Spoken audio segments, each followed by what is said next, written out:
Greetings and salutations to our distance. This is Photic, and here we are with another delightful video. This time, I'm just going to give you a quick overview of this nice little series that Chaosium produces.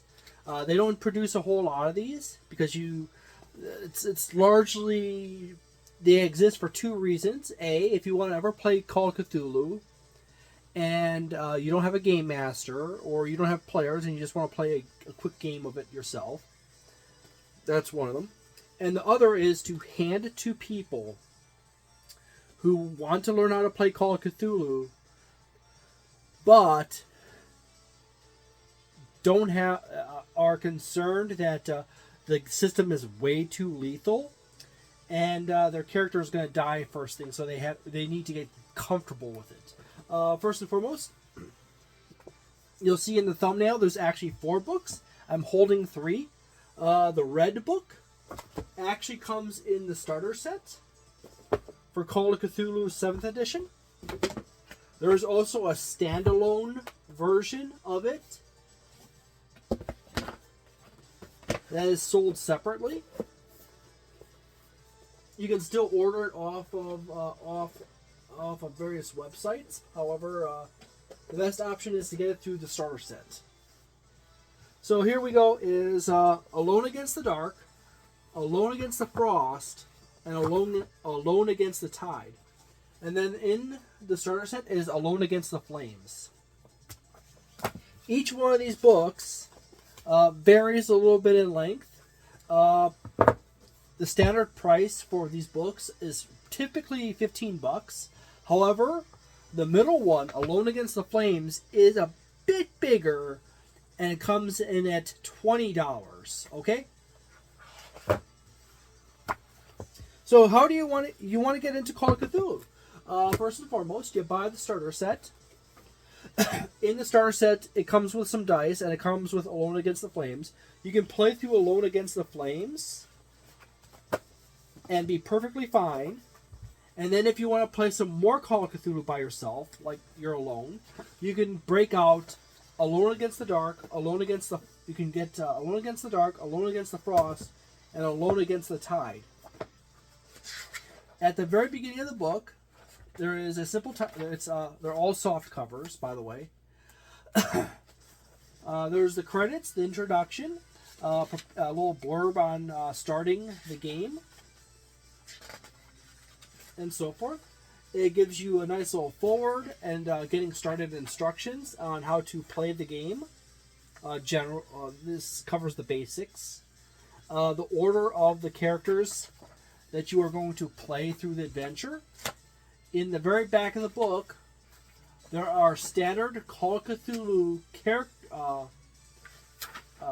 standard basic sheets that basically list out the character's stats with a basic portrait of them in a sketch style. This is the typical style in which a enemy or a foe or an NPC is presented in Call of Cthulhu. However, you can transfer all this over to a character sheet, which they also include right here. You can go and copy this one out in a printer or a copy machine. Fill out the information and do some adjustments. By the way, here's an advertisement for Alone Against the Flames, a standalone version of it. And then some other Call of Cthulhu books as well in the back of the book. But the basic setup is that the first section here, getting started, goes over the basic concepts that you're going to be dealing with in this adventure and the basic mechanics and how to do some of this stuff. The starter set goes into greater depth on that.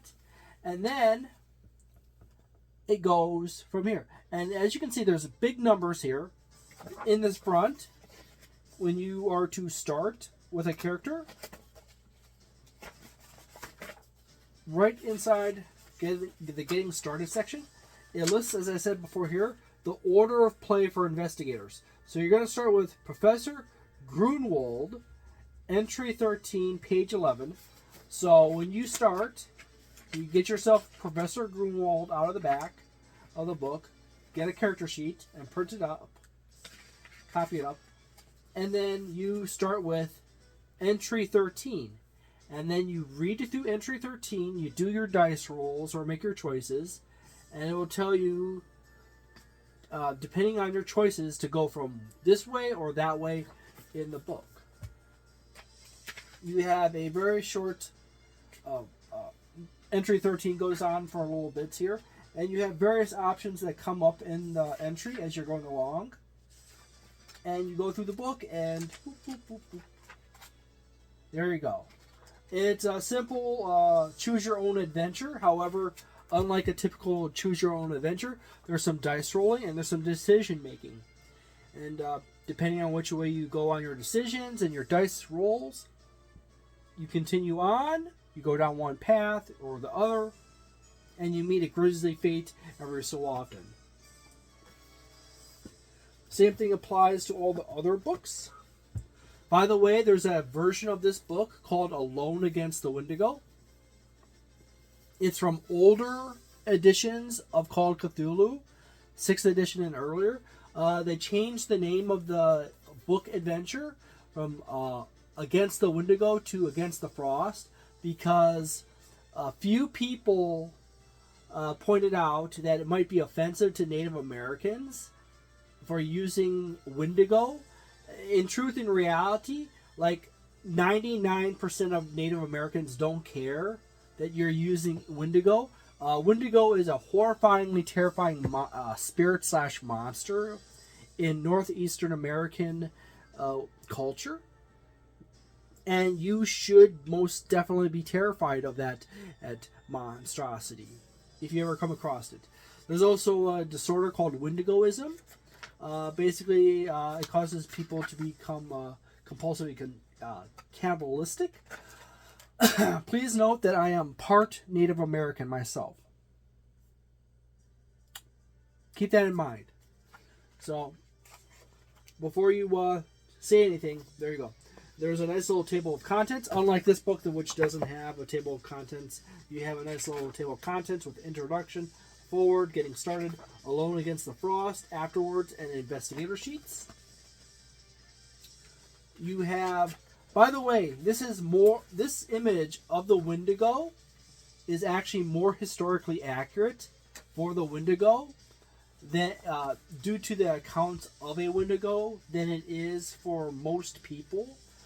Please note that it makes the Wendigo look really huge compared to the trees. And that's just because Wendigo can vary in size compared to the environment around them. They can be normal people sized to giant sized. So anyways, because they're primarily spirits that enter a host and take them over and then compel to consumption. But as you go, here's the getting started section. It gets you walking through the mechanics and where you start in the adventure. And gives you the setup. Alone Against the Frost, and then boom, there you go. Your adventure go to 1, and you go right through here, and then you make a choice, but you make a luck roll. If you succeed, go to 2. If you fail, go to 3, and then and so forth. Throughout this book, this is, by the way, notice that this book is a little bit thicker than the other one. There's a lot more artwork in this one than it is in the other one, as well as photos. In the very back of the book,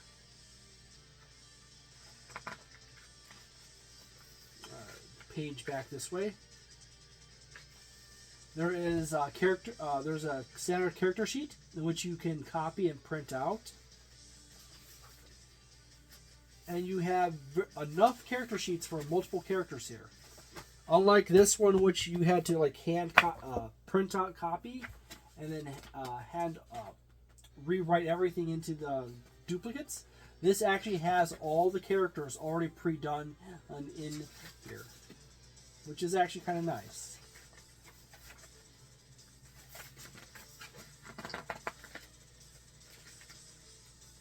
As well as a blank character sheet right here. And then we got Alone Against the Tide, which is $14. By the way, Alone Against the Dark is 15. This is 20, and this is 15 right itself.